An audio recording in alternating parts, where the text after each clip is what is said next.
வாங்க கேட்டு வாங்க. எங்க போனோம்? விழுகுபடி போனோம். போய் உட்காருங்க.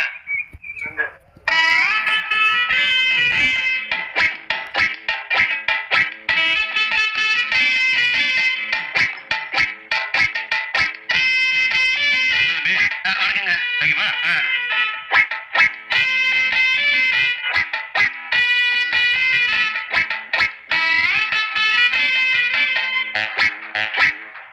கண்டிட்டனே இங்க டிக்கெட் கொடுத்துருங்க.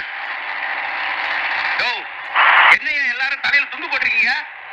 எல்லாருக்கும் தலையில திறந்து வெளியில போனா காக்கா கொத்திரு. அதான் துணியை போட்டு மூடி இருக்கோம். நல்லா மூடிக்குங்க. இதெல்லாம் தொத்து வியாதி. ஆமா, எங்க போறீங்க? எங்களுக்கே தெரியாது. அந்த செருப்பு சட்டை போட்டுருக்க தம்பி, அது எங்க போகுது? கிறுக்கு பட்டி. அதே போட்டு எங்களுக்கு போடுங்க. எத்தனை பட்டி? 6 பட்டி போடுங்க. அதே சேர்ந்த பட்டி தம்பியா? வாங்க வாங்க. என்ன இந்த பக்கம்? அது ஒண்ணும் இல்ல ராம மச்சான். பக்கத்துல ஒரு ஜோடி இருந்தது. போற வழியில அப்படியே நம்ம ஊர் அம்மனை தரிசனம் பண்ணிட்டு போலான்னு வந்தேன். நல்ல வேலை பண்ணீங்க. கண்கட்டி தெய்வமாச்சே. நினைச்சதெல்லாம் கை கூடும். எப்படியோ கை கூடுங்கிற நம்பிக்கை தான் நான் வந்திருக்கேன்.